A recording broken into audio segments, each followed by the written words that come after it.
Welcome to Reconnecting with Wholeness, the podcast where we dive deep into the messy, beautiful journey of coming home to yourself. I'm your host, Paige, and together we'll gently question everything, bringing you deeper into self-awareness, acceptance, and trust. So take a breath, settle in, and let's begin.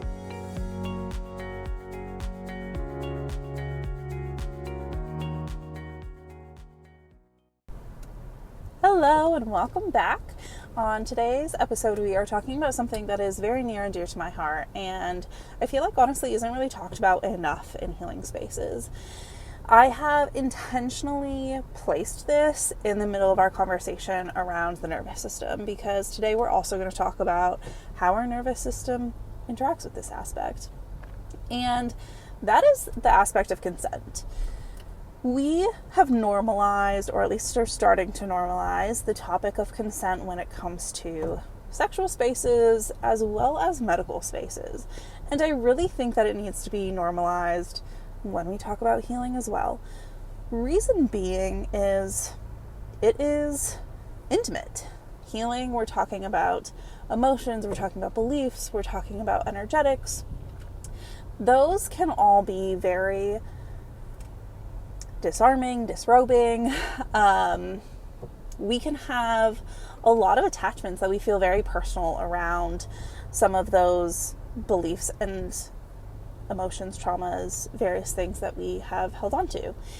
Similarly, in the healing realm, there's a lot of different modalities, and while I think that a lot of modalities are good, I also think that we kind of as a whole, when it comes to practitioners, don't really talk about potential downsides or why you wouldn't do a certain modality.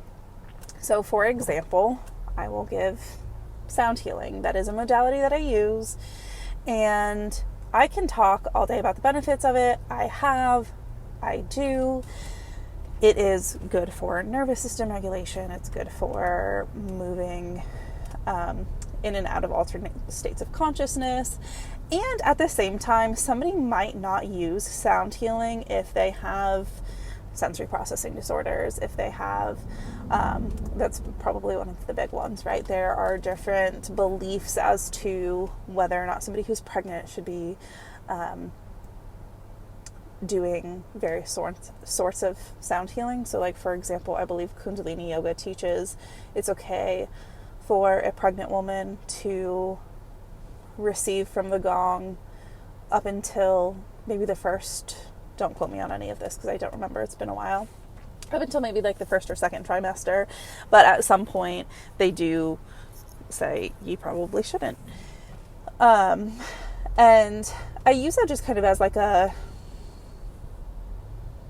baseline, right? As a base example to say this is also the case with a fair amount of modalities, and yet it isn't really that talked about. Just like in the medical field, right? Somebody might say, hey, the surgery will save your life, but you still want to know those side effects. And we're really at a place in society where we're advocating to know those types of side effects. Like, well, what happens if I don't do it? And so there's a component to healing that I think just conversation-wise, right? Like we should have more in-depth conversations about pros and cons to it. And also we should have more conversations around consent and what does that look like and how far are we willing to go and what are maybe some of those edges that you do or don't have. So I'm going to go into a little bit of a story time here, and then I'm going to tie it all into why this is important around the nervous system.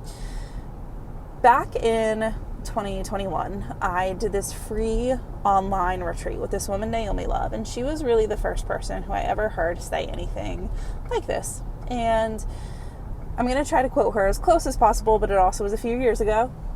But she had made the comment, if you go into a grocery store and feel drained, then you are feeling into all of these people, and that is gross. Nobody gave you permission to feel into them. And I remember her saying that, and I kind of was blown away, to be honest. At that point, that was one of the criteria that I heard a lot of people talk about as like a defining criteria or a symptom, a signal that you might be an empath, right? Is this kind of like ability to pick up on other people.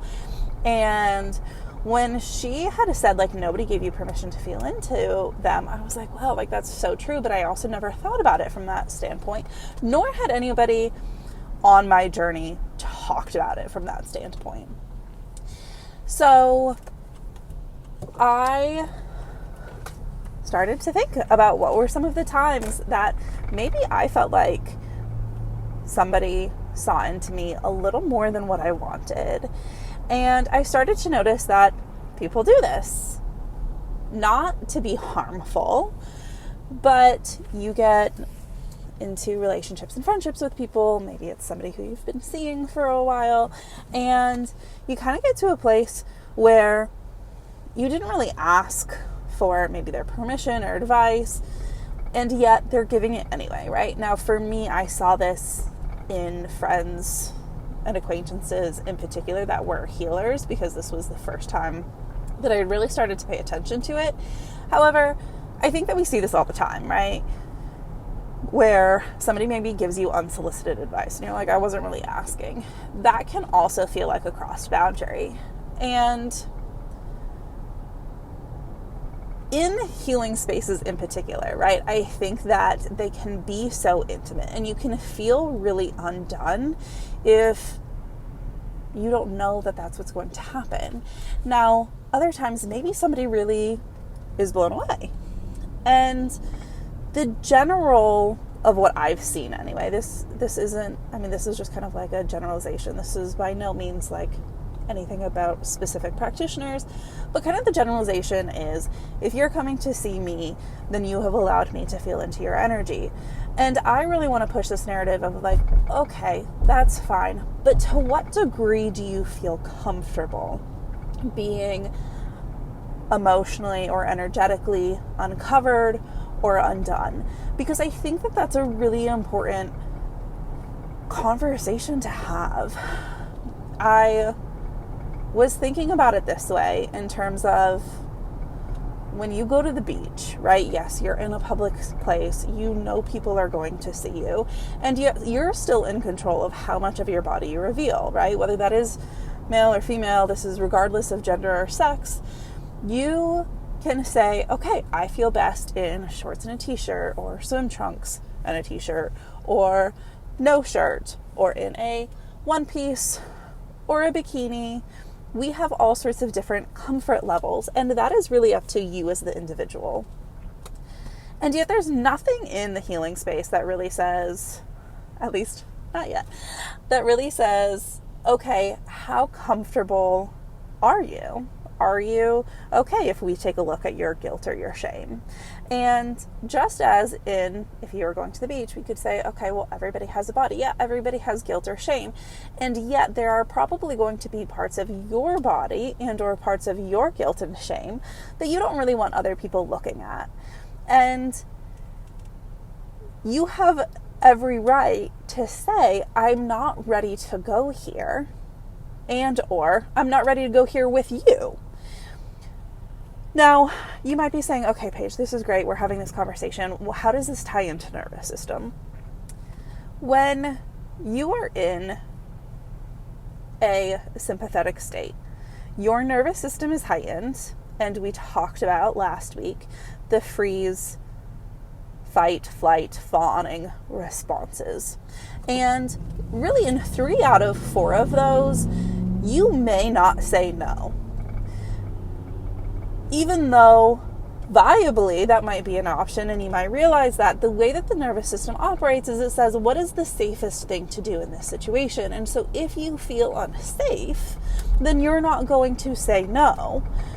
Now, again, you might have a fight response, in which you probably will, but if you are in a flight, freeze, or fawn response, all of those have some sort of level of disassociation, numbness, shutting down, appeasing. And so maybe you don't find that voice to say no, even though you're really uncomfortable with it.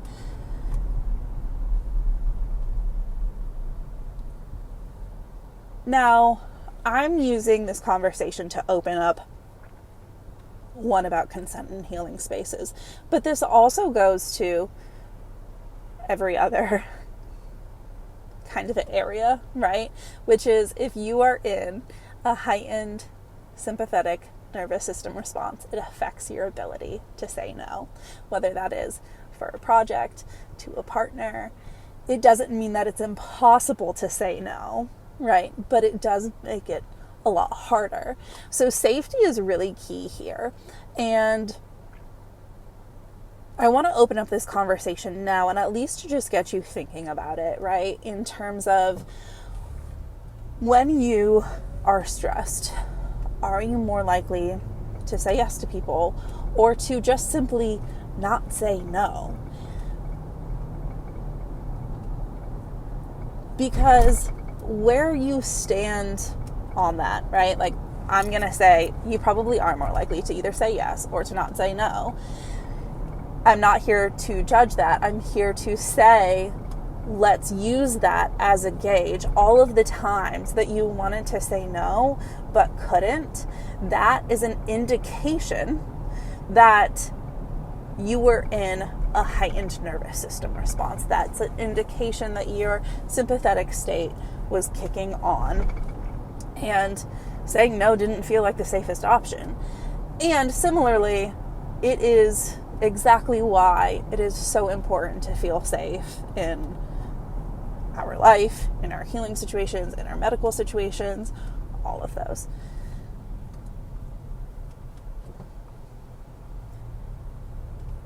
I encourage you to start to have some of these conversations, whether it looks like conversations around how far you're willing to go and what are some of those boundaries with your partner, with your family. What are conversations that you're willing to have, not willing to have? If you are seeing a healer of any sort or a practitioner of any sort in like some sort of alternative space, like have those conversations. Hey, like I don't really want to go here yet, but I'm fine to go here. I have always kind of known that I've been a respectful practitioner in a lot of ways. In fact, I do feel like it's potent to tell this story here. Several years back, I was at an event, and the way that the event worked is we would take pairs of people and they would spend like 20 minutes with each practitioner. And at the time I was doing Reiki. I don't know if I was also doing crystal healing, but I for sure was doing Reiki. And this particular group of people that was in had an odd number of people. So I had one session where I just had one person, whereas all of the other sessions I had two people. And first of all, when it's a 20-minute session, it changes the dynamic of when it's a longer session. But also, in a lot of these group settings, it wasn't like really deep stuff. Most people weren't there for that. They were there to kind of get a sample and a taste of what could happen. So I am with this woman, and I really just kind of operated from the perspective of like stuff needs to move. Energy needs to move, and so we will move whatever feels tight or tense, but really I didn't look into that. And I can still be this way if I don't have like a really good relationship with a client, or if this is one of the first times I'm like seeing somebody, because I want you to feel safe when you come and see me. So anyway, this particular client, this particular client, she comes in and she said that she was pretty open to whatever happens. Again, there's like this one specific spot that I start working on, and I'm like, yep, okay, I can tell that like this needs to be moved and needs to go. And she starts crying at some point. And so we talk afterwards, and she was like, hey, like when you were doing this and I started crying, like what was that? And her asking what was that gave me permission to actually feel in to that energy and give her an answer. And so I did. And I use this as an example because there are plenty of healers, and I don't mean this as any sort of judgment. I just use this as a ways that people are different. There are plenty of healers who would have felt like that she was on the table was enough of a reason to feel into that. So they might have said like, hey, when I was in this particular spot, I felt a sensation of da da da da da.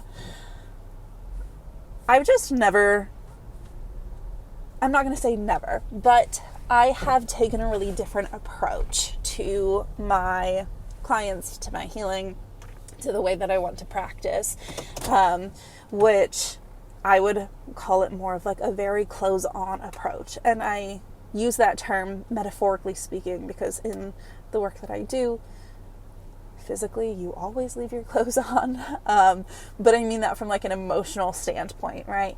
I have continued to keep like a very clothes on approach so that way you can feel as comfortable and safe as possible. I'm actually working on creating a consent form so that way we can have some of these deeper conversations with myself and clients that's in a more like structured way.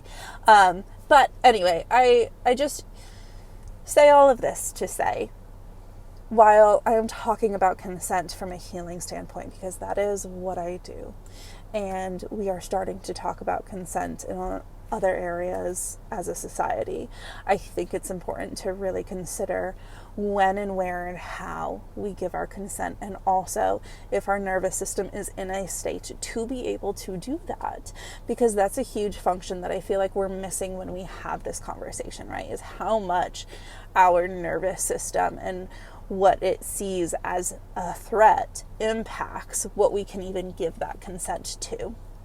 So with that, I don't really have any homework for you. I am just more saying, let's keep an open mind around this conversation. Let's keep in tune with our nervous system when and where possible. And if you want to have a different look and approach towards this, reflect back on what were some times maybe that I really wanted to say no and didn't, and is part of that because you just simply didn't feel safe enough to say no. So with that, I send you so much love and appreciation for each and every one of you who listens, and I hope you have a marvelous week.